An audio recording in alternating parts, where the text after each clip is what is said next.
Very welcome to all of you. आ जाओ जल्दी से सब लोग फटाफट। बहुत बेकरार बैठा हूं मैं तुम लोगों से बात करने के लिए इतने दिनों बाद।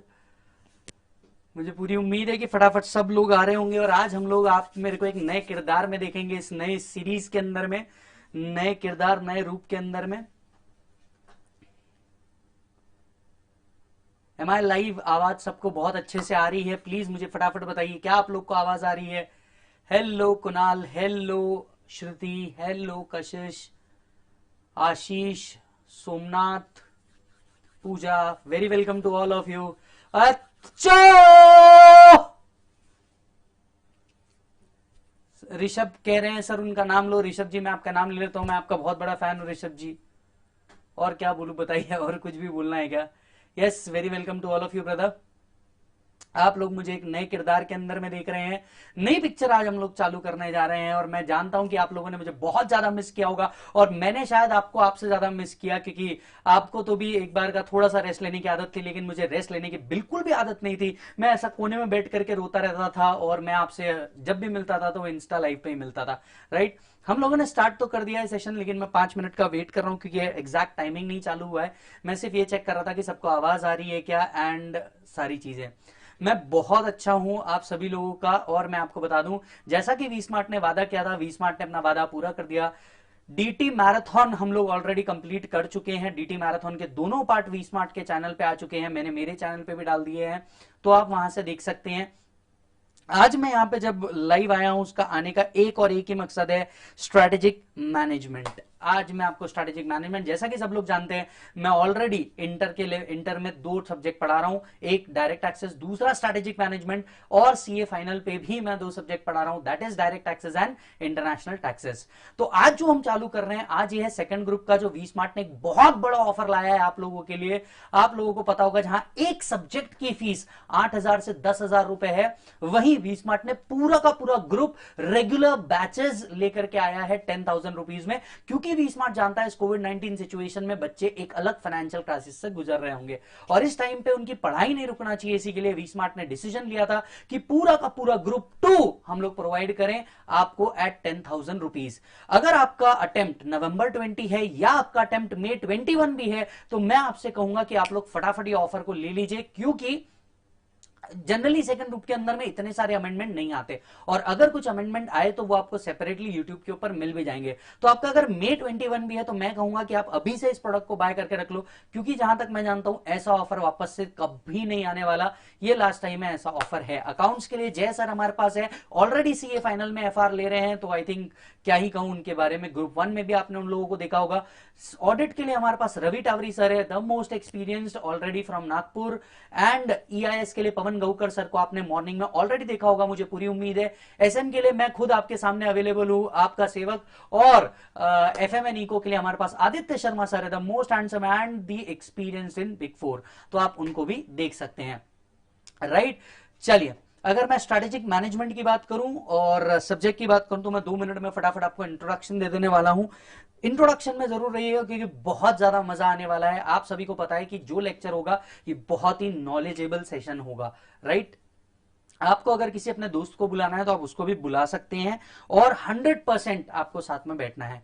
2 बातें, आप स्ट्रेटेजिक मैनेजमेंट ले या ना ले पर यह कंटेंट आपको जरूर होगा, मजा आएगा और आप बहुत अच्छे से पढ़ पाएंगे। टॉपिक चालू करने से पहले रिक्वेस्ट करूंगा, एक पानी की बोतल आपके पास लेकर के बैठ जाइए, एक बुक एक पेन आपके पास लेकर के बैठ जाइए, क्योंकि बहुत सी ऐसी चीजें आने वाली हैं जो शायद ही आपको पता हो। स्ट्रेटेजिक मैनेजमेंट का पूरा ब्रीफ इंट्रोडक्शन दूंगा और फिर हम लोग चालू करेंगे। कई बच्चों ने हमसे पूछा कि ये पुश स्टार्ट बैच क्या है। ये पुश स्टार्ट बैच के बारे में मैं आपको बता दूं, पुश स्टार्ट बैच एक्चुअली एक किक ऑफ है। पुश स्टार्ट ये नाम बहुत ही सॉलिड नाम था जो हम सब ने मिल करके डिसाइड किया, और इसका ऑब्जेक्टिव ये था कि कोविड-19 सिचुएशन आने के बाद हर एक के मन में एक थोड़ा सा डिमोटिवेशन आ गया, और आप सभी को भी पता है कि अभी भी एक काले बादल मंडरा रहे हैं कि एग्जाम होंगे या नहीं होंगे। खैर उसके ऊपर हम थोड़ी देर में डिस्कस कर लेंगे कि एग्जाम होंगे नहीं होंगे, कब होंगे, कैसे होंगे, क्या होंगे। बट इन एनी केस अगर कोविड-19 सिचुएशन है भी नहीं भी, आपकी लाइफ तो वैसे भी कहीं चेंज नहीं हो रही, क्योंकि हम सीए स्टूडेंट है, हमारी लाइफ पहले भी वैसी थी और हमारी लाइफ बाद में भी वैसी है। तो एट एनी सिचुएशन हमको पढ़ना तो है ही। कोविड का वैक्सीनेशन तो आ जाएगा मेरे भाई, लेकिन तेरे अटेम्प्ट का वैक्सीनेशन नहीं आ सकता, और उसी के लिए तुझे और सिर्फ तुझे ही पढ़ना होगा, और पढ़ने के अलावा यहां पे कोई भी ऑप्शन नहीं है। राइट, सो पढ़ने के अलावा जब कोई ऑप्शन ही नहीं बचा तो मेरे हिसाब से आप लोगों ने पढ़ाई के ऊपर फोकस करना चाहिए। मे भी एग्जाम 1 महीना पहले 2 महीने बाद हो सकते हैं, पर आपकी एग्जाम तो है, अटेम्प्ट तो है, और आपको पढ़ना होगा मेरे भाई। Done. So as I said, let us start with the subject. Welcome to all of you, this is CA Vijay Sada from V smart academy Pune. आज हम बात करने वाले हैं स्ट्रैटेजिक मैनेजमेंट की। स्ट्रैटेजिक मैनेजमेंट एक बहुत जबरदस्त सब्जेक्ट, एक ऐसा सब्जेक्ट जो बहुत अच्छा स्कोरिंग है, एक ऐसा सब्जेक्ट जहां पे आपको रटी रटाई डेफिनेशन, कोई एक्ट नहीं पढ़ना, एक बहुत सिंपल सी मैनेजमेंट का डेफिनेशन है जिसको आपको ओवरऑल उतारना है। सब्जेक्ट में हमेशा बच्चा मुझसे एक पूछता है कि सर स्ट्रैटेजिक मैनेजमेंट सब्जेक्ट ये हमें क्यों पढ़ाया जा रहा है? Chartered accountant, we are expected to do accounting, auditing, taxation and management related services. Yes, the last word is there, management related services. Chartered accountant सिर्फ और सिर्फ फाइनेंशियल इश्यूज को हैंडल नहीं करता, वो कई सारे स्ट्रैटेजिक डिसीजंस को भी हैंडल करता है जो फाइनेंस को इन्फ्लुएंस करते हैं। और इसी चीज के लिए क्या किया गया है, आपको रखा गया है। कई कंपनीज ने देखा है चार्टर्ड अकाउंटेंट के एक ऐसे डिसीजन के कारण प्रॉफिट्स बहुत अच्छे से फ्लक्चुएट्स हो सकते हैं। स्ट्रैटेजी के अंदर में we are part of the management and yes, strategic management are there for day to day life. इसके अलावा हम लोग हमारी खुद की भी प्रैक्टिस कर सकते हैं, तो हमारे ऑफिस को भी कैसे मैनेज करना है। आपने देखा होगा जब भी कोई एक सीए चालू करता है, एक छोटे से फर्म से लेकर के वो बहुत बड़े फर्म तक के लेके जाता है, कैसे पॉसिबल होता है? Just because of the simple concept called as management. Management बात करने के लिए जितना इजी लगता है, वो अप्लाई करने के लिए उतना ही आसान होता है। लेकिन अगर सब्जेक्ट की बात करूं तो ये बहुत ज्यादा इजी है। Unlike the other subjects like DT which is very vast, strategic management is very small. अगर हम बात करें EIS एंड SM की, ये 50-50 मार्क्स के लिए है। स्ट्रैटेजिक मैनेजमेंट की अगर मैं बात करूं तो क्या सर इसे old student as well as new student ले सकता है?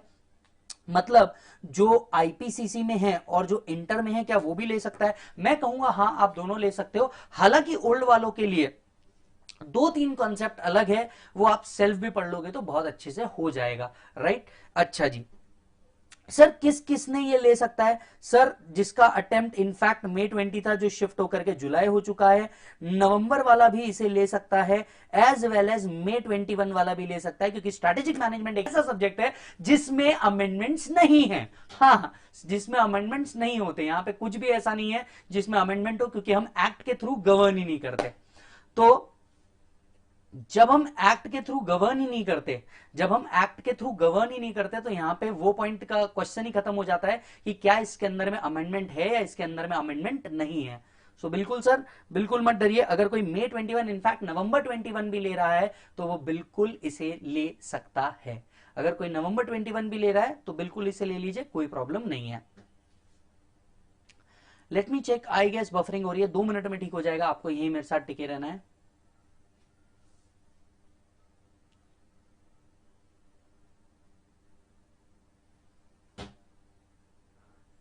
Done, I guess buffering clear हो चुका है एंड लेट अस स्टार्ट। चलिए, राइट।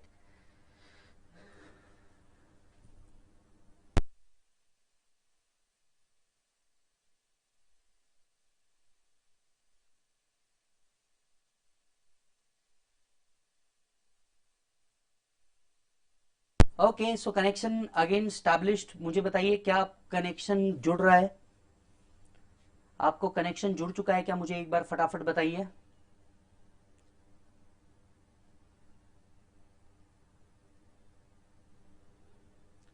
आई गेस सेट हो चुका है। मुझे कमेंट करके बताइए आप सब लोग देख पा रहे हैं कि नहीं देख पा रहे हैं।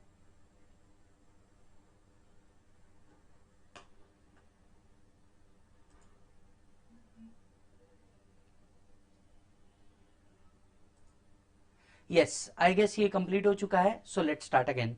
सो ओल्ड सिलेबस वाले, न्यू सिलेबस वाले दोनों भी इसे देख सकते हैं, कोई प्रॉब्लम नहीं है।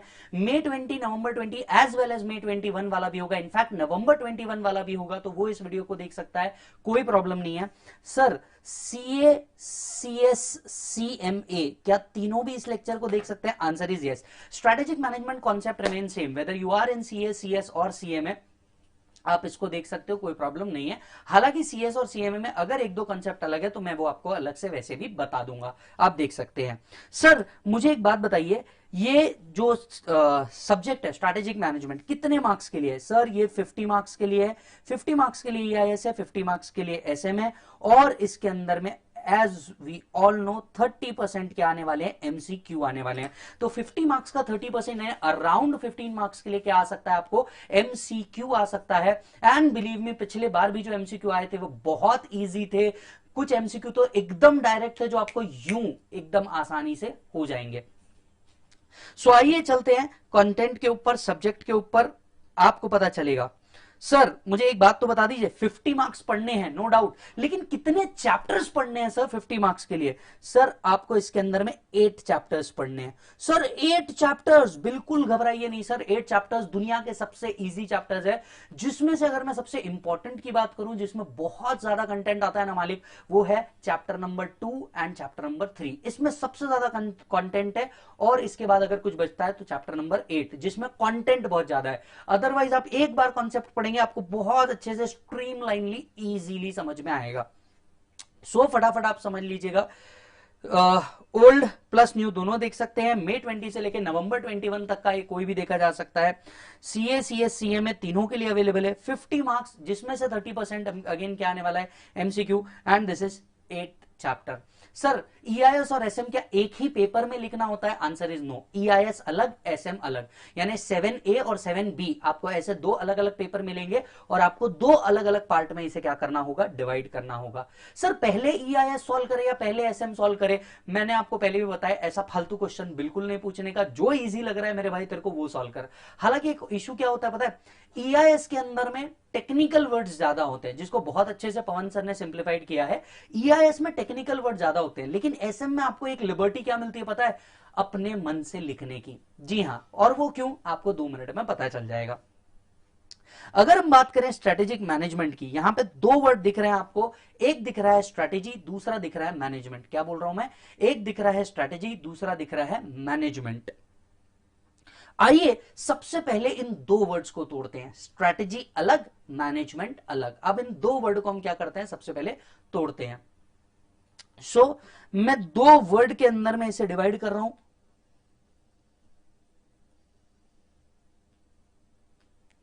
Strategy, management.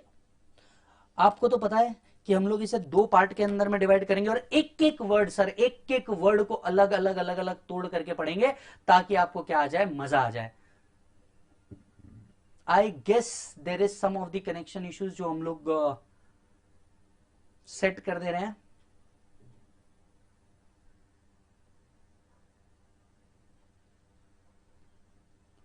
Yes, strategic and management, right. अगर ये थोड़ा बहुत बफर भी हो रहा होगा तो टेंशन मत लेना, ये वीडियो ऑलरेडी क्या हो जाएगा? सेव हो जाएगा, तो आप बाद में भी बहुत अच्छे से देख पाएंगे, राइट। माइट भी आपके तरफ कोई कनेक्शन इशू हो सकता है जिसके कारण आपको ये बफरिंग दिखे, पर टेंशन मत लेना।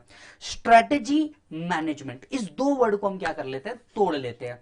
कई बच्चे मुझसे पूछते हैं, सर ये जो लेक्चर आप ले रहे हैं स्ट्रैटेजिक मैनेजमेंट का, ये कितने देर का है और पीडी में कितने लेक्चर्स आएंगे? सर मैं आपको बता दूं, हर लेक्चर 2 से 2.5 घंटे का है। ऑब्वियसली जिनने मेरे साथ डीटी पढ़ा है उन्हें पता है कि संडे के दिन का एक लेक्चर एक्स्ट्रा हो सकता है, एंड 25 to 30 डेज का ये टोटल लेक्चर्स है, मतलब बहुत जल्दी कंप्लीट हो जाएगा। और इतने सारे केस स्टडीज है ना सर, आपको मजा आ जाएगा। बिलीव मी, मुझे ऐसे भी मैसेज आए कि लोगों ने 15 दिन के अंदर में स्ट्रैटेजिक मैनेजमेंट को पूरा कंप्लीट कर लिया है। 15 दिन के अंदर में एक बार उन्हें देखना चालू किया, 2 वीडियो एक साथ देख लेते थे और उन्हें मजा आ जाता था। तो आ जाते हैं हम लोग फटाफट स्ट्रैटेजिक मैनेजमेंट के ऊपर, एक एक वर्ड को तोड़ते हैं। पहला वर्ड जो तोड़ते हैं वो तोड़ते हैं सर मैनेजमेंट। आइए एक एक वर्ड तोड़ेंगे, शांति से लिखेंगे। सर कोई मुझे बताएगा फटाफट, मैनेजमेंट क्या होता है सर? आपको याद होगा, आप लोगों ने 11th के अंदर में इसका छोटा भाई पढ़ा है, ऑर्गेनाइजेशन एंड मैनेजमेंट। आप सभी लोगों ने इसमें एक छोटा भाई जरूर पढ़ा होगा, ऑर्गेनाइजेशन एंड मैनेजमेंट। यस और नो, राइट। अब हम इसका एक बड़ा वर्जन पढ़ने जा रहे हैं, स्ट्रैटेजिक मैनेजमेंट। कोई मुझे बताएगा सिर्फ सीधे शब्दों में कमेंट करके कि सर मैनेजमेंट मतलब क्या होता है? एनीबडी कोई बता सकता है? मैनेजमेंट मतलब क्या होता है, कहां से आता है, क्यों आता है? चलिए मैं बताता हूं आपको। सर मैनेजमेंट ये वर्ड है, क्या इसका डेफिनेशन है? कौन सा एक्ट है सर? मैनेजमेंट एक्ट 1948, ऐसा कोई एक्ट है? Answer is no. याद रखें, अब हम उस सब्जेक्ट में, आप मुझे उस किरदार में देख रहे हैं जहां पे अमेंडमेंट होता नहीं। सो management is not governed by any act, और हेंस जब कोई एक्ट ही नहीं है, इसका कोई पर्टिकुलर डेफिनेशन ही नहीं है। तो सर अगर कोई एक्ट नहीं है तो मैनेजमेंट वर्क कैसे करता है? Management works on philosophy. Yes, मेरी इस बात को बहुत ध्यान से सुनिएगा, और ये बड़ा होके क्या बनने वाला है? एमसीक्यू बनने वाला है। मैनेजमेंट के लिए कोई एक्ट नहीं है। मैनेजमेंट क्या है? मैनेजमेंट एक फिलॉसफी है। और फिलॉसफी मतलब जिसने जैसा चाहा उसने उस तरीके से उसे डिफाइन किया। हर एरा में मैनेजमेंट का सिचुएशन बहुत अलग होता है। मैं आपको बताता हूं कैसे। जब तक के फिजिकल दुकानें नहीं थी, मैनेजमेंट का सिचुएशन अलग था। जब छोटी छोटी दुकानें आई तो छोटी छोटी दुकानों का मैनेजमेंट अलग हुआ। जब बिग कॉर्पोरेशंस आए, राइट, बिग कॉर्पोरेशंस के अंदर में मैनेजमेंट बदला। और आज की कोविड-19 सिचुएशंस के अंदर आपको भी पता है, जब हर चीज घर से हो रही ऑपरेट, तो ई मैनेजमेंट का कॉन्सेप्ट आ रहा है। और अब के एरा में मैनेजमेंट को और अलग तरीके से डिफाइन करने की जरूरत पड़ जाएगी। हेंस मैनेजमेंट हर एरा में बदला, और हर एरा में जब मैनेजमेंट बदला, इसकी डेफिनेशंस बदली। इसीलिए जब आप देखेंगे, आप कोई भी मैनेजमेंट की बुक पढ़ेंगे, there is no clear cut definition. हां, पर कुछ गाइडिंग प्रिंसिपल्स जरूर है जो मैनेजमेंट को डिफाइन करते हैं। और स्ट्रेटेजिक मैनेजमेंट में उनमें से एक ऐसी डेफिनेशन जिसमें सब कुछ कवर किया जाता है, वो कवर होती है। क्या कोई एक्ट है आपके पास? अगर रजिस्टर होगा, बुक होगी, प्लीज मेरे साथ लिखिए, बहुत मजा आने वाला है। पहला, इज देयर एनी एक्ट? याद रखना होगा, there is no act. Management में कोई एक्ट नहीं है, but management is an act of doing something. Yes, management is not defined in an act, that means it is not defined in any act, but management is an act of doing something. एक तरीका है किसी चीज को करने का। अब आता हूं मैं दूसरे पॉइंट के ऊपर। सर दूसरा पॉइंट आता है कि सर ये वर्ड आखिर आया ही कहां से? किसने लाया ये वर्ड? क्योंकि किसी ने तो फिलॉसफी डेवलप की होगी, किसने लाया ये वर्ड, कहां से आया? सर मैं आपको बता दूं, management is a Greek word, nomos.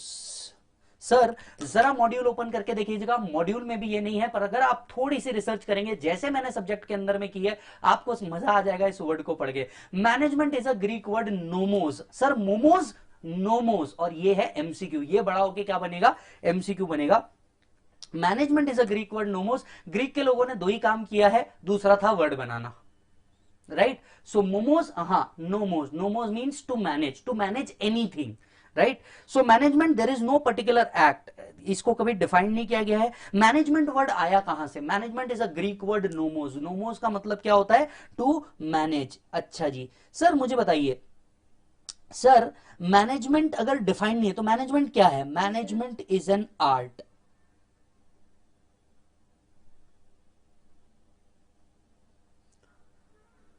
इसे अलग शब्दों में हम कहें, सो management is a philosophy. Management क्या है प्रभु? मैनेजमेंट एक फिलॉसफी है। सर फिलॉसफी मतलब हर एरा में इसको अलग तरीके से डिफाइन किया गया है। हम थोड़ी ही देर बाद पढ़ेंगे कि मैनेजमेंट के कितने एरा थे, और आपको बता दूं मैनेजमेंट के 3 अलग अलग एरा थे, और उस हर एरा के अंदर में मैनेजमेंट को अलग डिफाइन किया गया है। और इस अलग डेफिनेशन के कारण मैनेजमेंट की बहुत सारी डेफिनेशन बढ़ गई। यस, अगर आपने ऑर्गेनाइजेशन एंड मैनेजमेंट सिलेक्ट किया होगा अपने 11th में, तो आपको खुद पता होगा मैनेजमेंट में ये वाले प्रोफेसर ने ऐसा डिफाइन किया, वो वाले प्रोफेसर ने ऐसा डिफाइन किया, क्योंकि ये अलग अलग एरा थे और अलग अलग समय के हिसाब से सिचुएशन चेंज हुई, और सिचुएशन चेंज होने के हिसाब से डेफिनेशन अलग अलग बन गई। जिस तरीके से अलग अलग दौर में फैशन बदलता है, उसी तरीके से अलग अलग दौर में मैनेजमेंट बदल जाता है। अब आते हैं एक और पॉइंट पे, ये बड़ा होके क्या बन सकता है? एमसीक्यू बन सकता है। सर मुझे एक बात बताइए, जब हम मैनेजमेंट की बात कर रहे हैं तो मैनेजमेंट को हमें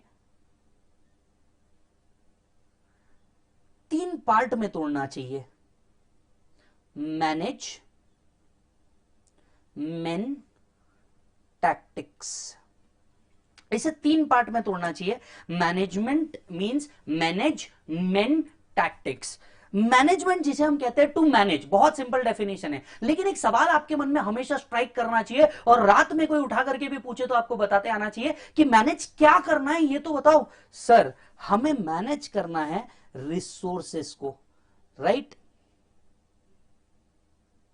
मैनेज किस चीज को करना है सर? हमें मैनेज करना है रिसोर्सेस को। सर रिसोर्सेस मैनेज करना है मतलब क्या करना है? सर आधे से ज्यादा बिजनेस फेल तब होते हैं जब मैनेज नहीं किया जाए एक प्रॉपर रिसोर्सेस को। आप देखेंगे स्ट्रैटेजिक मैनेजमेंट के इस 25 से 30 लेक्चर के दौरान मोर देन 50 केस स्टडीज मैं लेने वाला हूं आपके साथ, मोर देन 50 केस स्टडीज आपके साथ लेने वाला हूं, और इस हर वर्ड, हर कंटेंट, हर कॉन्सेप्ट के ऊपर एक केस स्टडी है इंडियन कॉन्टेक्स्ट के अंदर में कि कैसे उस कंपनी को हिट हुई या कैसे वो कंपनी फ्लॉप हुई। बिलीव मी आपको बहुत मजा आएगा और आप मुझे मैसेज करके बताएंगे कि सर मजा आ गया, ये अलग ही लेवल का एक्सपीरियंस था। सर मैनेज करना है किस चीज को? रिसोर्सेस को। अब आप ये पूछेंगे कि सर रिसोर्सेस करना है मतलब कौन से रिसोर्सेस होते हैं, रिसोर्सेस कितने प्रकार के होते हैं? मैं आपको बताता हूं सर रिसोर्सेस कौन कौन से होते हैं। सर रिसोर्सेस को आप अलग शब्दों में कह सकते हो 5M। इसको इंस्टीट्यूट ने ऐसा भी पूछा है, what are the 5M needs to be manage, right? तो 5M के नाम से भी आप इसे जान सकते हो। सबसे पहले what needs to be manage is men. What needs to be managed is men. Men also includes, sir men में क्या सिर्फ men कवर होता है? ना मुन्ना ना, men कवर men, women, बाकी सब सारी चीजें कवर है। So we don't have to be gender biased about men or women, it's about all, right? अगर हम देखें थाईलैंड की बहुत बड़ी इकोनॉमी, थाईलैंड की बहुत बड़ी इकोनॉमी सिर्फ और सिर्फ वुमेन बेस्ड है, ये सुनो। सो यहां पे हमें जेंडर वाइज क्लासिफिकेशन नहीं करना है। मेन, अगर मेन को प्रॉपरली मैनेज नहीं किया गया तो बहुत बड़ा ऑर्गेनाइजेशन क्रैश हो सकता है। बहुत बड़ा क्या हो सकता है? ऑर्गेनाइजेशन क्रैश हो सकता है। अगर हम छोटी सी बात करें, रिसेंटली अगर आप देखेंगे Shiv Sena and BJP in Maharashtra, जब महाराष्ट्र में 2019 के अंदर में इलेक्शन हुए, if men had manage properly, आप सोच के देखिए, मेन प्रॉपरली मैनेज नहीं हुए, इसके वजह से बीजेपी सबसे ज्यादा वोट लेने के बावजूद भी अपनी सरकार नहीं बना पाई, और यही शिवसेना बहुत ज्यादा वोट ना होने के बावजूद भी अपनी सरकार बना गई। शिवसेना बीजेपी इतने सालों का गठबंधन था, लेकिन वही बात है, मेन है तो एक्सपेक्टेशंस है, अगर उनकी एक्सपेक्टेशंस पूरी नहीं हुई तो वो अलग हो सकते हैं। कभी आपने सुना है फिला के बारे में? फिला एक बहुत बड़ा जूतों का ब्रांड है, कभी सब प्लीज सर्च कीजिएगा गूगल पे फिला का नाम कैसे आया। Finally I lived Adidas. Fila की अगर बात करें, जो एक अलाइज नेम भी है, सर फिला पहले किसके साथ था? एडिडास के साथ था। Men was not properly managed, accordingly person अलग हुआ और अपना खुद का एक ब्रांड बनाया। It was one of the interview in which he said Fila stands for finally I lived Adidas। यानी मैन एक ऐसी चीज है जो ऑर्गेनाइजेशन में मैनेज करता है, क्योंकि मेरे भाई तो देख कितना भी कर ले, ऑर्गेनाइजेशन में सिर्फ मशीनों से नहीं चल सकती, there has to be a man. आज बता, आज जब हम वी स्मार्ट के अंदर में काम कर रहे हैं, एक टीम काम कर रही है पूरी की पूरी, क्या यहाँ पे सिर्फ डेस्क बेंच काम कर रहे होंगे? नहीं, एक पूरी की पूरी टीम काम कर रही है, जहां पे आदित्य सर है, जय सर है, रवि सर है, पवन सर है, विशाल सर, दर्शन सर, एक पूरी टीम काम करती है। तो पहली चीज जो आपको मैनेज करनी होती है वो मेन मैनेज करनी होती है। दूसरा रिसोर्सेस क्या होता है सर? दूसरा रिसोर्सेस होता है मनी। सर इतनी बातें तब की जाती है, इतनी बातें तब की जाती है जब क्या हो? मनी हो। बिकॉज अल्टीमेटली जब मनी होगा तो मेन प्रॉपरली मैनेज कर पाएंगे और बिजनेस उतने ही अच्छी से क्या आप कर पाएंगे? वर्क कर पाएंगे। यस और नो? रिसेंटली आपने देखा होगा, एक नई स्ट्रैटेजी आपके साथ में डिस्कस करता हूं। रिसेंटली आपने देखा होगा कोविड-19 की सिचुएशन के अंदर में, जहां हर कंपनी को शायद नुकसान हुआ हो, रिलायंस जियो एक ऐसी कंपनी थी जिसमें इस टाइम पे भी एक स्ट्रैटेजी लगा करके अपने आप को कैश सरप्लस में लेके आ गए। हर कंपनी के शेयर डूबे, रिलायंस का भी नीचे गया, लेकिन दो स्ट्रैटेजी, इतनी बड़ी स्ट्रैटेजी बनी जिसने कंपनी को अगेन कैश रिच बना दिया, और वो थे अपने स्टेक्स सेल कर देना। सारी जायंट कंपनीज को ऑलमोस्ट जितना लगाया था उसका मेनी फोल्ड्स जियो ने कलेक्ट कर लिया। Share prices are all time high. अपने कुछ स्टॉक्स बेच करके कंपनी को कैश लिक्विडिटी के अंदर में लेकर के आ गए। What was that? That was a money strategy जो उन्होंने प्ले करी, और मार्केट के अंदर में शेयर्स अलग लेवल पे बूम मार रहे हैं। रिसेंटली आपने देखा होगा राइट इशू के बारे में भी बात की जा रही है। What is that? That is nothing but company को सरप्लस रखने का, या इस कोविड-19 की सिचुएशन के बाद एक बड़ी फंडिंग लगेगी कंपनी को कुछ और बिजनेसेस में एंटर करने के लिए, क्योंकि ये कोविड-19 की सिचुएशन ऐसी सिचुएशन है जहां पे अपॉर्चुनिटी दिख रही होगी और इस अपॉर्चुनिटी के लिए चाहिए होगा पैसा। फंड रेज कर लिया, गुड स्ट्रैटेजी। आइए तीसरे पॉइंट पे चलते हैं। अगर आपके पास मेन है, मशीन है, तो तीसरी चीज जो आपको लगने वाली है, मेन है, मनी है, तो तीसरी चीज जो आपको लगने वाली है सर वो है मशीन। सर मशीन क्यों? बिल्कुल सही सर, एक टाइम था जब ह्यूमन से काम कराया जाता था, but we all know human capacity is limited ना मेरे भाई। कितना करेगा एक दिन में? कितना करेगा एक दिन में? यस और नो? एक दिन में आप कितना करोगे? मशीन की कैपेसिटी नहीं है। जब आप सो भी रहे हो तो भी मशीन काम कर सकती है, एंड हेंस इसके लिए हमें क्या चाहिए? Machine, plant and machinery, proper equipments. Yes और नो? अगर आपके पास प्रॉपर इक्विपमेंट्स होंगे तो आप उसे अलग अलग तरीके से भी बना सकते हैं। आइए मैं आपको एक छोटा सा केस स्टडी देता हूं। केस स्टडी है 2020 के सबसे ज्यादा सेल होने वाले प्रोडक्ट का, और वो प्रोडक्ट का नाम आपको भी पता है, पार्ले जी। जब तक कि मैंने इस नाम को पूरा लिया शायद तब तक कि ये कंपनी 20 पैकेट बेच चुकी थी। जी हां, आप कभी सेल्स रिकॉर्ड देखिएगा, और इस साल का परसों ही इकोनॉमिक टाइम्स में आया है, आपने देखा होगा उम्मीद है। तो पार्ले जी लॉकडाउन में भी सबसे बड़ा सेल्स करने वाली कंपनी बनी। पार्ले ने ऐसा क्या किया मैं आपको बताता हूं सर। लॉकडाउन से पहले ही मैं खुद पार्ले जी जब लेकर के आया, पार्ले जी एक ऐसा बिस्किट है जो ऑलमोस्ट हमने बचपन से लेकर के बड़े होते तक के खाया है। हर एज जेंडर इसे खाता है और ऑलमोस्ट हर व्यक्ति इसे अपने घर में रखता ही रखता है। पार्ले जी ने सिर्फ एक ही पैकेट बनाया क्या? Answer is no. Parle G लोगों ने स्टॉक करके रखा, राइट? क्योंकि ये ऐसी चीज है जिसको आप पानी के साथ भी खाएंगे तो उतना ही टेस्टी लगेगा जितना चाय के साथ आप खा रहे हैं। यस और नो? एक और बात, पार्ले जी पहले सिर्फ 4 रुपए वाले पैकेट के अंदर में आता था। Over the period of time इन्होंने सोचा कि क्यों ना इसकी पैकिंग अलग अलग की जाए। मशीन्स के तौर पे इसकी पैकिंग अलग अलग हुई, अलग अलग साइजेस में बनाए गए, जहां पे 1 रुपए का पैकेट, 2 रुपए के पैकेट, 4 रुपए के पैकेट, 10 रुपए के पैकेट और बड़े पैकेट्स भी लेकर के आए गए। इससे फायदा क्या हुआ? कंपनी को वेरियस सेल्स मोल्ड करने में बहुत ज्यादा आसानी हो गई, और ये कंपनी के एक और सेल्स फैक्टर का बहुत बड़ा काम बना। Main, money, machine. Fourth sir, material. आप कोई भी प्रोडक्ट बना रहे हैं, कोई भी प्रोडक्ट बना रहे हैं, what is important is material. आपको एज अ कंपनी इंश्योर करना होगा that material is available at all the times. अगर material availability all the times नहीं हो तो कंपनी का वर्किंग क्या हो सकता है सर? बंद हो सकता है। आप सोचिए, एज ऑफ नाउ जब कोविड-19 सिचुएशन के अंदर में पीपीई किट, मास्क बनाने वाली मशीन, इनको मटेरियल लग रहा होगा। ये मटेरियल कौन प्रोवाइड करा रहा होगा? वो कंपनी प्रोवाइड करा रही होगी जो क्या बनाती होगी? गारमेंट्स बनाती होगी। वो कंपनी इसको यूज किया जा रहा होगा जो बटन्स लगाते होंगे। यानी एंसिलरी इंडस्ट्री भी ऑटोमेटिक फ्लरिश कर रही थी इस वजह से। Material should be available at all the times, और इसी से आपकी कंपनी का क्या बन सकता है? स्ट्रेंथ बन सकता है। सो मैनेज किस चीज को करना है? मैनेज करना है मेन को, मैनेज करना है मनी को, मैनेज करना है मशीन को, मैनेज करना है मटेरियल को, और पांचवा है मेथड्स। सर ये है सबसे काम की चीज। प्रोडक्ट बनने के बाद इसको सेल करना सबसे बड़ा काम होता है। प्रोडक्ट बनने के बाद इसको सेल्स करना सबसे बड़ा काम होता है, और आज इतने मेथड्स है सेल करने के, मैं आपको बताता हूं। सर जो कोई सिर्फ और सिर्फ फिजिकल बिजनेस के अंदर में था, आज वो भी शिफ्ट होगा ऑनलाइन के अंदर में। आप सोचिए ना सर, लॉकडाउन होने के बावजूद भी आप और मैं, वी स्मार्ट और आप करंटली कनेक्टेड है। What is this? Because of multiple sales method. Multiple sales method का मतलब क्या है? लेट्स से एक कोचिंग क्लासेस सिर्फ लाइव क्लास देती थी। अगर हम सिर्फ लाइव क्लास के अंदर होते तो शायद वी स्मार्ट एज ऑर्गेनाइजेशन को बहुत बड़ा लॉस होता। इसके साथ साथ जुड़े हुए हर एम्प्लॉय को, दैट इज मेन को, बहुत बड़ा लॉस होता। हमें मनी लॉस होता, मटेरियल लॉस होता। इसी के साथ साथ वर्चुअल सेंटर्स के साथ साथ पेन ड्राइव के साथ साथ online download mode, this are the multiple methods जिसके थ्रू क्या किया जाता है? ऑर्गेनाइज किया जाता है कि बिजनेस कंटिन्यूटी हमेशा चलती रहे। क्योंकि बिजनेस के अंदर में बहुत बड़ा कैपिटल लगा होता है, बहुत सारे लोग इससे कनेक्टेड होते हैं, और अगर बिजनेस अफेक्ट होता है तो उन हर लोगों की लाइफ को अफेक्ट होता है। Hence last is methods. Multiple ways to sell a particular product is nothing but method.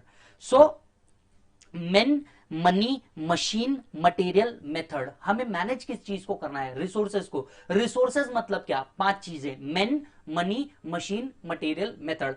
3 bar exam में मेरे भाई पूछा हुआ है तेरे को, कैसे याद रखेंगे? नो डाउट हमने लेक्चर के अंदर में इसको पूरे पॉइंट लिखवाए हुए हैं, एक एक पॉइंट को एक्सप्लेन किया हुआ है। यहां पे आपको सिर्फ और सिर्फ मैं आज बेसिक पढ़ा रहा हूं। आज का क्लास सिर्फ और सिर्फ बेसिक, कल से हम लोग करेंगे चालू एक एक डिटेलिंग को, राइट। तो आज आपने सिर्फ और सिर्फ जितना पॉइंट लिखा रहा उतना ही लिख दीजिए। सबसे पहले ये वाला पार्ट लिख लीजिए,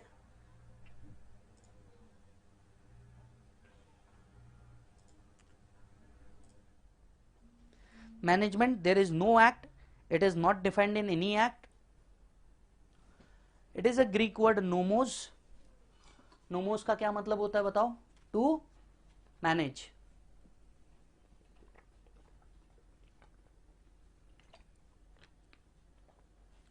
सवाल पूछा गया, is management a philosophy? Answer is yes, management is a philosophy. चौथा सवाल, मैनेजमेंट को 3 वर्ड के अंदर में तोड़ना है। Manage, main, tactics. मैनेज किस चीज को करना है मेरे भाई? सर मैनेज करना है रिसोर्सेस को। अब आप ये पूछेंगे कौन से रिसोर्सेस? 5M। कौन से रिसोर्सेस? 5M।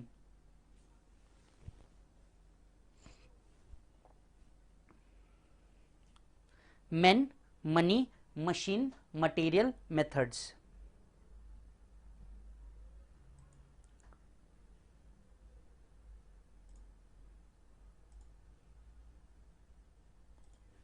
नेक्स्ट पार्ट पे आते हैं, men needs to be managed. Sir, why men needs to be managed? Sir, men needs to be managed because human behavior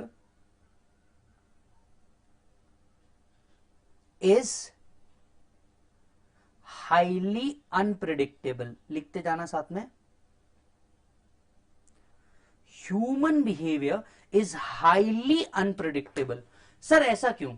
sir main को ही मैनेज करने की जरूरत होती है। मशीन को आपने एक बार लगा लिया, खत्म हो गया। लेकिन जब आप मेन लेंगे तो इसके साथ साथ बहुत सारी चीजें आती है। मेन आता है, उसके एक्सपेक्टेशंस आती है, उसके वर्क करने का तरीका आता है। Not all people are same, कुछ लेजी होंगे, कुछ सुपर फास्ट होंगे, और इन सबको आपको मैनेज करके चलना पड़ता है। ऑर्गेनाइजेशन के अंदर एक कल्चरल बॉन्डिंग होती है, मतलब you can not have all people of same caste in an organisation. नहीं, कोई भी ऑर्गेनाइजेशन आप ऐसा नहीं देखेंगे जिसके अंदर में एक ही कास्ट के सभी लोग रखे जाते हैं, गलत। एक होमो कल्चर रखा जाता है, जिसे हम कह सकते हैं कॉस्मोपॉलिटियन कल्चर रखा जाता है, जिसमें हर तरह के कल्चरल लोग हो, ताकि ऑर्गेनाइजेशन का एक माहौल बहुत अच्छे से बना रहे। फिर men needs to be managed. Why? Because men has got an expectation. Yes or no? आपने अगर देखा होगा एम्प्लॉइज को संभाल करके बहुत रखना अच्छा होता है, या आपने कभी अपने घर का ट्रीटमेंट भी देखा होगा, तो काम वाली बाई को आपसे ज्यादा कभी कभी इज्जत दी जाती है। क्यों? क्योंकि आप तो काम करते नहीं। यस और नो? ये बात अलग है, कोविड-19 सिचुएशन में तुमने सब कुछ किया होगा, अपने घर के झाड़ू मारे होंगे, पोछे मारे होंगे, बर्तन भी धोए होंगे, but at the same time तुम याद करके देखना कि तुम्हारे से ज्यादा इज्जत कई बार अपने यहां घर वाली बाई की होती है। क्यों? Because she does all the work, and one who do, उसको मैनेज करके रखना बहुत अच्छे से जरूरी है। उसकी एक्सपेक्टेशन पूरी करना ऑर्गेनाइजेशन एक्सपेक्टेशन की बात होती है, hence men need to be properly manage. तीसरी बात आती है टैक्टिक्स। टैक्टिक्स क्या होता है? Art of dealing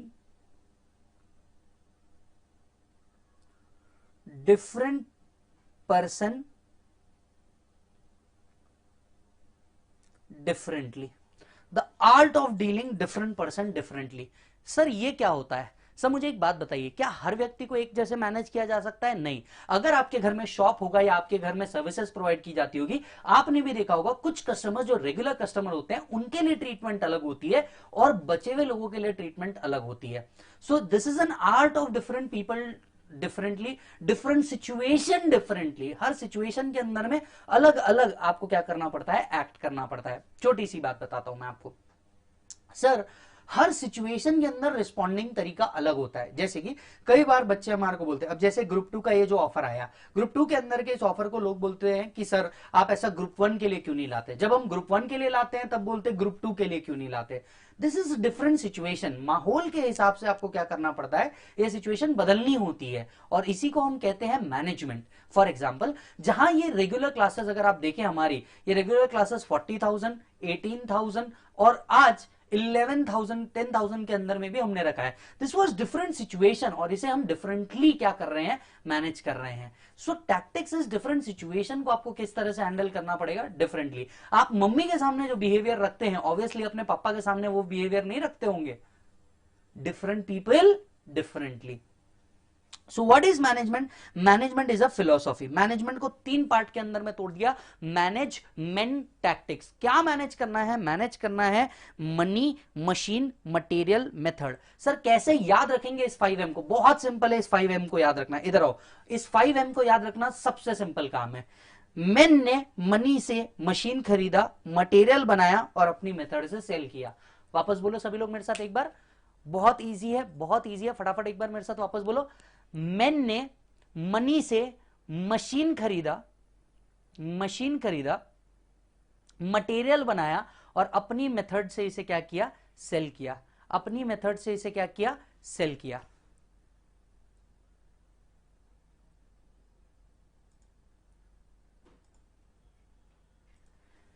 Yes or no, sir? So human behavior is highly unpredictable and tactics is art of dealing different people differently. अब मैं आपसे एक सवाल पूछता हूं, चलो ठीक है, मान लो ये सारी चीजें होनी जरूरी है क्या? Answer is yes. Man, money, machine, material, methods होना सबके सब जरूरी है। किंगफिशर की अगर हम एग्जांपल की बात लें तो where it failed? Money, money. Kingfisher airlines कहां फेल हुआ सर? किंगफिशर एयरलाइंस फेल हुआ, मनी प्रॉपरली मैनेज नहीं कर पाया, मनी अननेसेसरी स्पेंडिंग्स के अंदर में गया and that's why that was a failure. अगर आप देखेंगे आज से 2-3 क्लास बाद जाकर के आपको किंगफिशर का केस आएगा और किंगफिशर एयरलाइंस के केस में हम डिस्कस करेंगे how money needs to be manage properly. अब सवाल, क्या मैनेजमेंट एक आदमी कर लेगा? क्या एक आदमी सब कुछ मैनेज कर लेगा?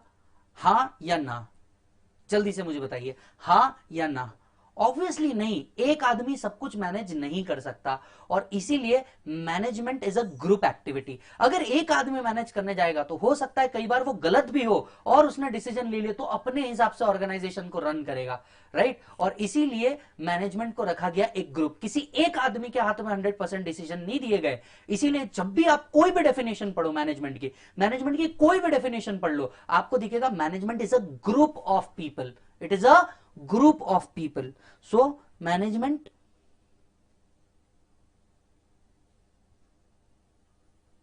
is a group of people. अब मुझे बताइए, ये जो ग्रुप ऑफ पीपल होने चाहिए, ये रिलेटेड होने चाहिए, अनरिलेटेड होने चाहिए? इस बारे में कुछ भी नहीं कहा। मैनेजमेंट में ये सब कवर नहीं है कि ये रिलेटेड होने चाहिए, अनरिलेटेड होने चाहिए। मैनेजमेंट सिर्फ इतना बोलता है किसी एक आदमी के हाथ में डिसीजन नहीं देना चाहिए, क्योंकि मान लो अगर वो आदमी ही नहीं रहे या वो आदमी अपने हिसाब से चलाने लग जाए तो उस टाइम पे ग्रुप का डिसीजन मेजर डिसीजन होना चाहिए। सो management is a group of people. ये ग्रुप ऑफ पीपल करता क्या है? मैनेजमेंट का ये ग्रुप ऑफ पीपल करता क्या है? They carry out interrelated function of management. What they do? They carry out interrelated function of management. वापस से एक बार देखिएगा क्या लिखा हुआ है। मैनेजमेंट एक आदमी करेगा क्या? नहीं मालिक, मैनेजमेंट हमेशा एक ग्रुप करेगा। एटलीस्ट 2 लोग तो होंगे ही होंगे। और इसीलिए जब आपने कंपनीज एक्ट पढ़ा होगा दर्शन सर से या कहीं से भी, तो आपको पता चला होगा प्राइवेट कंपनी में एटलीस्ट 2 डायरेक्टर्स का कंसेप्ट रखा गया है। यस और नो? एटलीस्ट 2 डायरेक्टर का कंसेप्ट रखा गया है। Why it is so? Why? Because एक आदमी के हाथ में कभी नहीं रखा जाता मैनेजमेंट। सो मैनेजमेंट करेगा क्या? Management is a group of people. Group of people क्या करेगा? To carry out inter related function of management. और तोड़ते हैं, आओ जरा और तोड़ते हैं। सबसे पहले इस वर्ड को तोड़ते हैं। इंटर रिलेटेड मतलब क्या? Connected to each other, connected to each other. अच्छा जी, it is connected to each other. Inter related function of management का मतलब क्या है? It is connected to each other. अब आप ये पूछेंगे कि फंक्शंस ऑफ मैनेजमेंट क्या है? देख मेरे भाई, हम थ्योरी में हैं। Resources of management different question है, functions of management different question है। Resources of management different question है, functions of management different question है। रिसोर्सेज वापस से याद करो, 5M। मैन ने मनी से मशीन खरीदा, मटेरियल बना के मेथड से सेल किया, ये हो गए रिसोर्सेज। सवाल दूसरा, what are the functions of management? आइए इस फटाक से देखते हैं what are the functions of management. Sir अगर हम बात करें what are the functions of management, जैसा मैं आपको तोड़ तोड़ के बता रहा हूं ना साहब, एक काम करिएगा, आज अपना मॉड्यूल ओपन करिएगा, मॉड्यूल ओपन करके देखिएगा क्या ये एक एक एक एक एक एक तार जो हम तोड़ रहे हैं, एक एक वर्ड को जैसे अलग कर रहे हैं, क्या ये किया गया है? क्या मैं जानता हूं नहीं किया गया है। और आपको सीधी दे दी डेफिनेशन, लेकिन डेफिनेशन को पढ़ाना ही तो सर हमारा आर्ट है ना। मैंने फंक्शन के बाद ना आपको बताता हूं डेफिनेशन क्या है, और आपको 1 मिनट के अंदर ये लर्न हो जाएगा। What are the functions of management?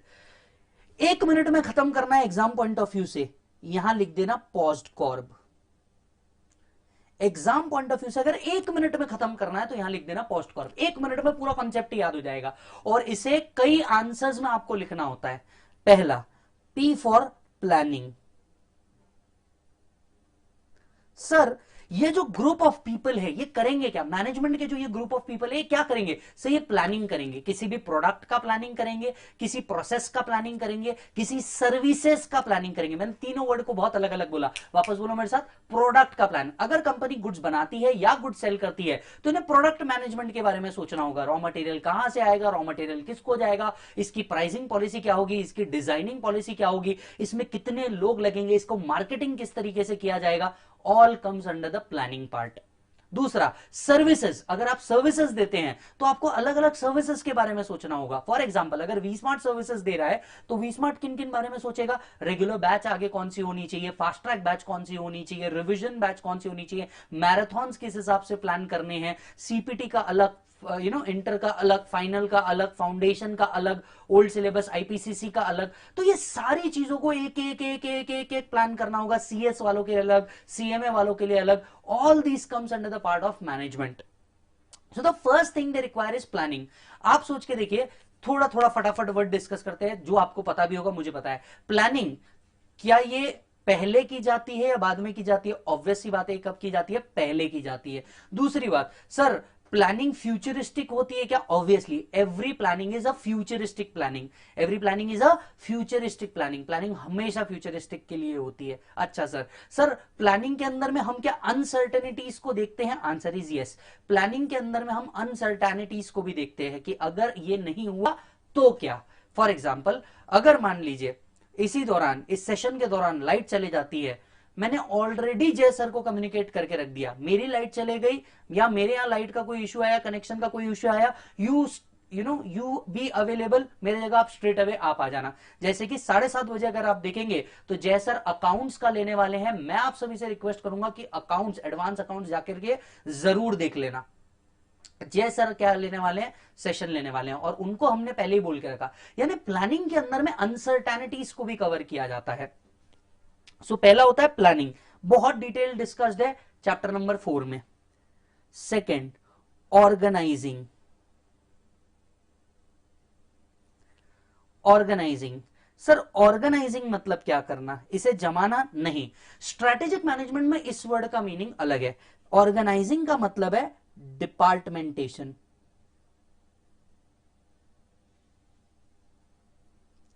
एक डिपार्टमेंट बनाना।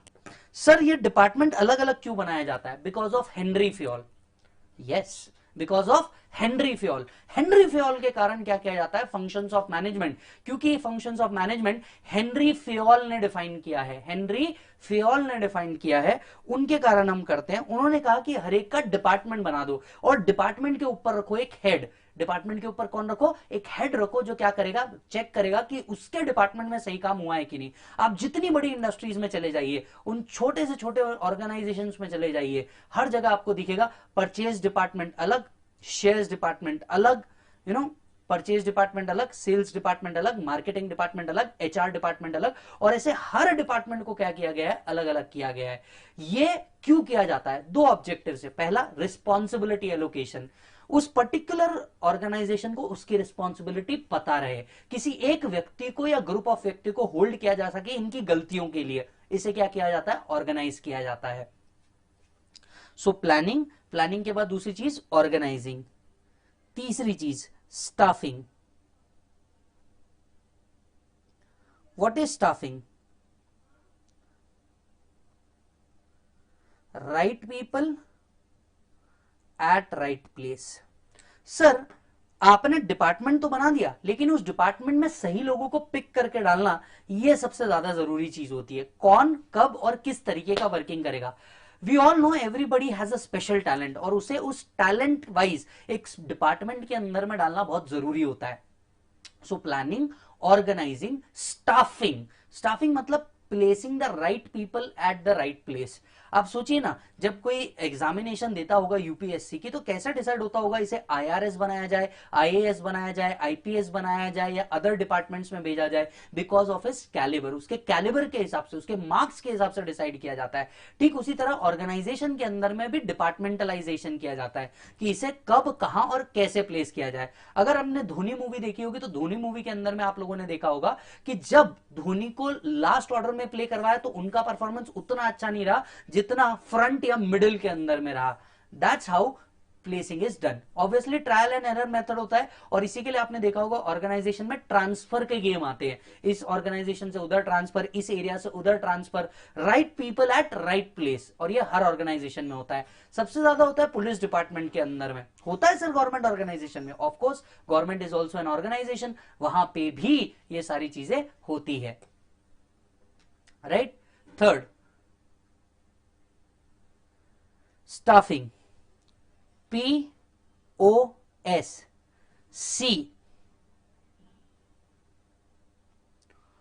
कोऑर्डिनेटिंग, और इसी को हम कहते हैं इंटर रिलेटेड। सर सभी डिपार्टमेंट का कोऑर्डिनेशन बहुत जरूरी है। कोऑर्डिनेशन अगर नहीं रहेगा तो कुछ भी चीज प्रॉपरली मैनेज नहीं हो सकती। फॉर एग्जाम्पल, अकाउंट्स डिपार्टमेंट का फाइनेंस डिपार्टमेंट से जुड़ा होना जरूरी है, फाइनेंस डिपार्टमेंट का परचेज डिपार्टमेंट से जुड़ा होना चाहिए, purchase department, raw material department, sales, HR, ये सभी इंटर रिलेटेड फंक्शंस है। अगर ये इंटर रिलेटेड ना रहे तो हर एक जन अपनी रिस्पॉन्सिबिलिटी किसी और के ऊपर शिफ्ट करना चाहेगा। और इसी के लिए जब आप देखेंगे कभी भी मीटिंग बुलाई जाती है, तो हर डिपार्टमेंट के हेड को बुलाया जाता है ये चेक करने के लिए कि वो क्या कर रहे हैं, या उनकी रिस्पॉन्सिबिलिटी इस पर्टिकुलर प्रोडक्ट के अंदर में क्या रहेगी। ये होता है कोऑर्डिनेटिंग। आप सोच के देखिए, अगर दो लोगों का कोऑर्डिनेशन प्रॉपर ना हुआ तो कभी भी ये चीज नहीं बिक सकती, या सेल्स प्रॉपर नहीं हो सकता, सर्विसेज प्रॉपर नहीं हो सकती, and ultimately we will end up losing the customer. Hence, coordinating is the another point. So, planning, organizing, staffing, coordinating, and B for budgeting.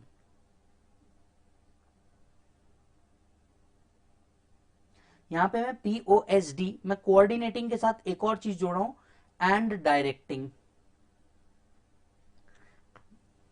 Directing, एक हेड तो होना चाहिए जिस हर ऑर्गेनाइजेशन के ऊपर रखा जाए। यानी क्या मैं ऐसा बोल सकता हूं, ऑर्गेनाइजेशन मतलब डिपार्टमेंट बनाना, डिपार्टमेंट के अंदर लोग डालना, we will call it as staffing. इस सारे जितने भी ऑर्गेनाइजेशंस बनाए हैं, इन शॉर्ट डिपार्टमेंट बनाए हैं, इन डिपार्टमेंट को कोऑर्डिनेट या डायरेक्ट करने के लिए एक आदमी तो होना चाहिए। कंपनी में इस पोजीशन को कहा जाता है डायरेक्टर्स पोजीशन, या कंपनी में इसे कहा जाता है मैनेजमेंट्स पोजीशन। यस और नो। सो डायरेक्टर होना चाहिए जो इन सभी लोगों को क्या करे, कोऑर्डिनेट करे। And at the end budgeting. Budgeting क्या है sir? Sir budgeting, we all know, उम्मीद से ज्यादा खर्चा किसी के लिए भी क्या हो सकता है, खतरनाक हो सकता है। और अगर आपने बजट नहीं बनाया तो आपका पूरा का पूरा ऑर्गेनाइजेशन कोलैप्स हो सकता है। इनफैक्ट अगर आप देखेंगे तो हर साल इंडिया को भी अपना बजट बनाना पड़ता है जो फाइनेंस मिनिस्टर देते हैं, ताकि एक लिमिट में ही खर्चा किया जा सके एंड प्लान्ड एलोकेशन किया जा सके। कॉस्टिंग में आप लोगों ने देखा होगा, फाइनेंशियल मैनेजमेंट जब आपको आदित्य सर पढ़ाएंगे तब आप देखेंगे cash management end fund management, ये इतना ज्यादा जरूरी है ताकि कंपनी क्या ना हो जाए, eight the and cash crunches में ना फंसे। फॉर एग्जांपल, इस सिचुएशन में, कोविड-19 के सिचुएशन में, जब अचानक से लॉकडाउन हो गया, आपके घर में कुछ तो फंड मैनेजमेंट था जिसके कारण आप 2 महीने से बिना काम किए अच्छे से रह रहे हैं। आपके मॉम और डैड ने भी जाने अनजाने में इस फंड मैनेजमेंट को इतना अच्छे से रखा कि 2 महीने या 3 महीने हो चुके हैं, आप लोग अभी भी बहुत अच्छे से एंजॉय कर रहे हैं। इनफैक्ट लॉकडाउन में आपने जितनी चीजें खाया होगा या वजन बढ़ाया होगा, इतना तो आपने कभी नहीं किया होगा। अलग अलग डिशेस बनी होंगी, बिजनेस बंद होने के बावजूद भी इतनी चीजें आराम से चली, क्या क्या रीजन रहा होगा? आपके मम्मी या पापा का या घर वालों का एक बेहतर फंड मैनेजमेंट, और यही चीज होती है बजटिंग से। बजटिंग आपको अलाउ करता है कि एक एलोकेटेड प्लान्ड खर्चा और उसके अगेंस्ट में एक प्लान्ड एक्सपेंडिचर को बनाने में। सर हम कहां हैं? मैं आपको याद दिलाता हूं। अब तक हमने सिर्फ एक वर्ड को तोड़ा है और वो वर्ड है मैनेजमेंट। वो वर्ड कौन सा है? मैनेजमेंट। जी हाँ, हमने चालू किया था स्ट्रेटेजिक मैनेजमेंट से, हमने सबसे पहले तोड़ना चालू किया मैनेजमेंट। वापस से एक बार मेरे साथ फटाफट सभी लोग रिपीट करेंगे, क्या मैनेजमेंट, क्या मैनेजमेंट सर, क्या मैनेजमेंट? कोई जल्दी से बताइए, क्या मैनेजमेंट? कोई एक्ट के अंदर में लिखा है? आंसर इज नो, बिल्कुल कोई एक्ट के अंदर में नहीं है। मैनेजमेंट कौन सा वर्ड है? ग्रीक वर्ड है मोमोज। मैनेजमेंट क्या है? ग्रीक वर्ड है मोमोज, राइट। मैनेजमेंट क्या है? एक फिलॉसफी है। मैनेजमेंट क्या है मालिक? एक फिलॉसफी है, कोई एक्ट के अंदर में डिफाइन नहीं है। इसीलिए अब अगर मेरे बच्चे से पूछा जाए क्या कोई क्लियर कट डेफिनेशन है मैनेजमेंट की, answer is no, there is no clear cut definition of management, right. Management को 3 वर्ड में तोड़ा गया, मैनेजमेंट टेक्टिक्स। क्या मैनेज करना है साहब? रिसोर्सेज मैनेज करना है। कितने एम? 5। मैन ने मनी से मशीन खरीदा, मटेरियल बना के अपनी मेथड से सेल किया। Who needs to be manage? Man needs to be manage, because human behaviour is highly unpredictable and tactics means art of selling different people differently. Manage कोई एक आदमी करेगा ना मुन्ना ना, management is a group of people, group करेगा। Manage किस चीज को करेगा? मैनेज करेगा inter related functions of management. Inter related मतलब क्या? जो एक दूसरे से कनेक्टेड हो। क्या कनेक्टेड होने चाहिए? फंक्शंस। फिर सवाल उठा, फंक्शंस मतलब क्या होता है? हम और आगे गए, फंक्शंस मतलब होता है पॉस्कॉर्ब या पॉज्ड कॉर्ब। आप इसको डी अलग भी कर सकते हैं क्योंकि 2 अलग अलग बुक में ऐसा लिखा हुआ है। पी प्लानिंग, ओ ऑर्गेनाइजिंग मतलब डिपार्टमेंट बनाना, S staffing, D directing and coordinating, and last budgeting, POSDCORB. अब एक और सवाल उठता है, मैनेजमेंट के क्या एरा बटे हुए हैं क्या? Answer is yes. अगर आप बहुत सारी बुक देखेंगे तो आपको दिखेगा मैनेजमेंट के 3 एराज में थे मेजरली। हम कौन सा मैनेजमेंट फॉलो कर रहे हैं इसी लेवल पे जानना बहुत जरूरी है स्ट्रेटेजिक मैनेजमेंट में आगे बढ़ने से पहले। एक था ओल्ड मैनेजमेंट, दूसरा था साइंटिफिक मैनेजमेंट, और तीसरा था मॉडर्न मैनेजमेंट। ठीक है, ओल्ड मैनेजमेंट के बहुत सारे पापा थे, मतलब many people defined it, many people defined it. हम एक बहुत पुराने एरा की बात कर रहे हैं जब से मैनेजमेंट एक सेपरेट फील्ड ऑफ स्टडी बोल करके चालू हुआ। जब मैं स्ट्रैटेजी वर्ड को एक्सप्लेन करूंगा तब आपको ये क्लियर हो जाएगा कि इसके 3 एरा करने क्यों पड़े। दूसरा है साइंटिफिक मैनेजमेंट। साइंटिफिक मैनेजमेंट क्या हम लोगों ने अडॉप्ट किया? Answer is no, scientific management adopt नहीं हो पाया, इट्स अ फेल्ड कॉन्सेप्ट। ये एमसीक्यू है, साइंटिफिक मैनेजमेंट अडॉप्ट हो पाया नहीं हो पाया, इट्स अ फेल्ड कॉन्सेप्ट। अब ये एमसीक्यू है। सर क्यों फेल हुआ? सर आप साइंस लगाना चाह रहे हैं किसके ऊपर? ह्यूमंस के ऊपर, जबकि human behaviour is highly unpredictable. आप अपने ही कुछ दोस्तों को देख लीजिए ना सर, ऐसे ही अच्छे रहेंगे और अचानक उनके अंदर कोई भूत आएगा और अजीबोगरीब हरकतें करने लग जाएंगे। आप अपने पार्टनर को देख लीजिए, अचानक से सब शांत बैठा है, अचानक से गुस्सा आ जाएगा। What is that? That is something we called as scientific management. और साइंटिफिक मैनेजमेंट ह्यूमंस के ऊपर अप्लाई करने का कोई सेंस नहीं बनता। ह्यूमन कई बार अपनी फीलिंग से चलता है साहब, और फीलिंग बदलती रहती है।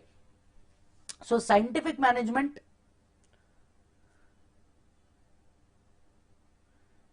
Taylor not accepted. Modern management Henry Fayol. ये याद रखना है, ये बड़ा होकर के एमसीक्यू बनेगा। Not accepted, it was failed, ये बड़ा होकर के क्या बनेगा? एमसीक्यू बनेगा साहब। ये बड़ा होकर क्या बनेगा? एमसीक्यू बनेगा। मॉडर्न मैनेजमेंट वो चीज है जो हम लोगों ने अडॉप्ट करी। अब आप ये पूछेंगे सर हम लोगों ने मॉडर्न मैनेजमेंट अडॉप्ट किया? हाँ सर, मॉडर्न मैनेजमेंट अडॉप्ट किया। सर मॉडर्न मैनेजमेंट के अंदर में क्या ऐसा था जो साइंटिफिक मैनेजमेंट में नहीं था? कंसिडरेशन। सर साइंटिफिक मैनेजमेंट एक ही व्यक्ति से सब कुछ कराने की बात करता था, जबकि मॉडर्न मैनेजमेंट का कॉन्सेप्ट जब हेनरी फेयोल ने लाया तो उन्होंने बोला एक ही आदमी हर एक जन नहीं करेगा, हर आदमी की अपनी एक स्पेशलिटी होती है और इस वर्क को आप क्या कर दो? डिवाइड कर दो। इस वर्क को आप क्या कर दो? डिवाइड कर दो। कुछ काम कुछ स्पेसिफिक लोग ही करेंगे। और ये वो समय था जब ओनरशिप और मैनेजमेंट को अलग किया गया। साइंटिफिक मैनेजमेंट का पार्ट ओनर्स को ही दे देता था। अब आप सोचिए, ओनर, जो कंपनी का ओनर है, वही अगर सारे काम करने लग जाए, जब तक ऑर्गेनाइजेशन छोटा रहे तब तक के तो ठीक है। फॉर एग्जांपल, अगर कोई प्रोप्राइटरी की दुकान है, वो एक छोटा सा बिजनेस ऑपरेट कर रहा है, वो अकेला सब कुछ मैनेज कर सकता है। लेकिन इमेजिन कीजिए एक बड़ी इंडस्ट्री लाइक इन्फोसिस, एक बड़ी इंडस्ट्री लाइक टाटा सन्स, एक बड़ी इंडस्ट्री जिसको आप देखेंगे रिलायंस, पतंजलि, आईटीसी, ये बड़ी बड़ी इंडस्ट्री में आप सोचिए क्या ओनर सेल्स के काम करेगा? Answer is no. And this was the concept where lies the Henri Fayol. Henri Fayol ने मॉडर्न मैनेजमेंट को एक अलग तरीके से देखा और उन्होंने कहा owners are different and managing people should be different, ताकि वो सेल्स के हिसाब से सोचे, वो अलग तरीके से सोचा जाए। और ये वो समय था जब मैनेजमेंट को एक सेपरेट फील्ड ऑफ स्टडी बोल करके लेके आया। यही वो समय था जहां से मैनेजमेंट बड़ा होके organisation and management and then strategic management में कन्वर्ट हुआ। और ये कैसे कन्वर्ट हुआ, इसकी स्टोरी जाननी बहुत जरूरी है। मॉड्यूल का जब पहला चैप्टर, पहला पेज चालू होता है, वहां पे कॉन्सेप्ट है बिजनेस पॉलिसी। वो बताता है मैनेजमेंट किस तरीके से स्ट्रेटेजिक मैनेजमेंट में कन्वर्ट हुआ। मॉडर्न मैनेजमेंट ने सिर्फ एक काम किया, ownership and management is different, और इस चीज को बहुत अच्छे से बता दिया कि owners should be different from managers. Managers को रिस्पॉन्सिबल करार दिया जा सकता है, ओनर को रिस्पॉन्सिबल करार नहीं दिया जा सकता। और अलग तरीके से ओनर की रिस्पॉन्सिबिलिटी थॉट देने पे लगाई जाए, उनका मेजर टाइम रिसोर्सेस थॉट देने पे लगे, नए बिजनेस आइडियाज पे लगे, और मैनेज कैसे करना है इसे, ये डिफरेंट लोग करें तो ज्यादा बेहतर होगा। अल्टीमेटली हेनरी फेयोल, जिसे हम अलग शब्दों में ये भी कहते हैं फादर ऑफ मॉडर्न मैनेजमेंट, ये भी बड़ा होके क्या बनेगा, एमसीक्यू बनेगा। इन्हें हम क्या कहते हैं sir? Father of modern management भी कहते हैं। So father of modern management के हिसाब से अगर देखा जाए तो आज जो हम मैनेजमेंट पढ़ रहे हैं या जो हम स्ट्रैटेजिक मैनेजमेंट पढ़ रहे हैं, ये स्ट्रैटेजिक मैनेजमेंट क्या होगा साहब? Modern management. सो हम दो वर्ड पढ़ रहे थे। आज हमने क्या क्या पढ़ा सर? सबसे पहले पढ़ा रिसोर्सेज ऑफ मैनेजमेंट, दूसरा कॉन्सेप्ट पढ़ा हम लोगों ने फंक्शंस ऑफ मैनेजमेंट, तीसरा हमने पढ़ा मैनेजमेंट के एरा। क्या हम साइंटिफिक मैनेजमेंट में है? नहीं, हम कहां है? मॉडर्न मैनेजमेंट के अंदर में। माइंड भी आप में से बहुत लोगों को ऐसा लगे कि ये सब जो मैं पढ़ा रहा हूं ये तो मॉड्यूल में दिया ही नहीं है। हाँ, मैं खुद ही बोल रहा हूं ये मॉड्यूल में नहीं है, पर अब मैं इन एक एक वर्ड को आपके सामने रखता हूं। सबसे पहले तो नोट्स से, ये है मेरे नोट्स जो मल्टी कलर के अंदर में बनाए गए हैं। आइए, कॉन्सेप्ट ऑफ मैनेजमेंट, ये वो कॉन्सेप्ट है जो आपके सीधा मॉड्यूल के अंदर में दिए हैं। और अब इस वर्ड को पढ़िएगा, मैं आपको गारंटी देता हूं बहुत इजीली एक एक वर्ड को आप पढ़ पाएंगे, समझ पाएंगे। Right? Management is used as a key group in organisation. हम थोड़ी देर पहले इसको जब मैनेजमेंट वर्ड एक्सप्लेन कर रहा था तब मैं आपको बता रहा था इसे की ग्रुप क्यों कहा जाता है। की बिकॉज ऑफ हेनरी फेयोल, उन्होंने बोला की ग्रुप, कुछ अलग लोग जो ओनर से अलग होंगे, सिलेक्टेड होंगे, अलग। की ग्रुप, ग्रुप क्यों? एक आदमी मैनेज कर सकता है क्या? Answer is no. It's a group in a organisation who is in charge of its affair. जिनको कुछ काम दिए होंगे और वो उसके क्या होंगे? इंचार्ज होंगे। उनके ऊपर रिस्पॉन्सिबिलिटी डाली जाएगी चीजों की कि आपने ये किया या नहीं किया। So what is management? Management is a key group in organization who is in charge of its affairs. So management is a key group in organization who is in charge of its affair. Management is a key group in organization who is in charge of its affairs. second part B के ऊपर आइए direct, और अब पढ़िएगा। Management is also use with reference to a set of interrelated connected to each other functions of management. क्या चीज बेटा? Functions and process carried out by management. So आपको क्या करना है? फंक्शंस करने हैं। ये फंक्शंस क्या होते हैं? याद कर मेरे भाई, हेनरी फेयोल ने 5 फंक्शंस बताए। बोल मेरे भाई कौन कौन से functions? Planning, organising, staffing, directing, controlling. Budgeting रखना है रख सकते हो, नहीं रखना है नहीं रख सकते। बजटिंग यहां पे जानबूझ करके नहीं रखा गया, पर जब आप ओवरऑल देखते हैं तो बजटिंग भी उसके अंदर आता है। बजटिंग प्लानिंग का एक पार्ट है। जब आप चैप्टर नंबर 4-5 में जाएंगे तब आपको समझ में आ जाएगा। सो सर, मैं आपको करीब 1 घंटे से सिर्फ एक वर्ड तोड़े जा रहा था, मैनेजमेंट, और आप देख सकते हैं करीब करीब 1 घंटे बाद मैंने इस पूरी चीज को सिर्फ एक डेफिनेशन के अंदर में उतार के रख दिया। मॉड्यूल भी ये काम कर सकता था लेकिन उन्होंने किया नहीं, और इसलिए बस आपको क्लासेस की जरूरत है। बहुत सारे बच्चे बोलते हैं एसएम की क्लासेस की जरूरत नहीं है, मैं कहता हूं बिल्कुल गलत। 25 से 30 लेक्चर्स है, बहुत अच्छे से कवर हो जाएंगे। आप देखिए, वापस से देखिएगा, मैनेजमेंट इज व्हाट, ए और बी, दो पार्ट में डिफाइन किया है। मैनेजमेंट इज ए पार्ट और B part. What is A? A is a key group of people, क्योंकि मैनेजमेंट एक आदमी से नहीं हो सकता, इसलिए it's a key group of people. Key group of people क्या करेगा? To carry out the inter related function of management. क्या कैरी आउट करना है मालिक? Inter related function of management को कैरी आउट करना है। इंटर रिलेटेड मतलब connected to each other. Planning must coordinate, staffing, directing, coordination होना चाहिए। Inter related, what are the functions of management? 5। या what are the functions? 5 define कर दो। Planning, organising, staffing, directing, controlling, budgeting. Budgeting भी लिख दिया तो कोई प्रॉब्लम नहीं है, क्योंकि अलग अलग ऑफर ने अलग अलग लोगों ने इसे डिफाइन किया है। मैनेजमेंट इज अ फिलोसॉफी, कोई एक चीज नहीं है। साथ साथ में एक और वर्ड देखिएगा, management is a unified functioning system when management systematically mobilise and utilise the resources effectively and efficiently.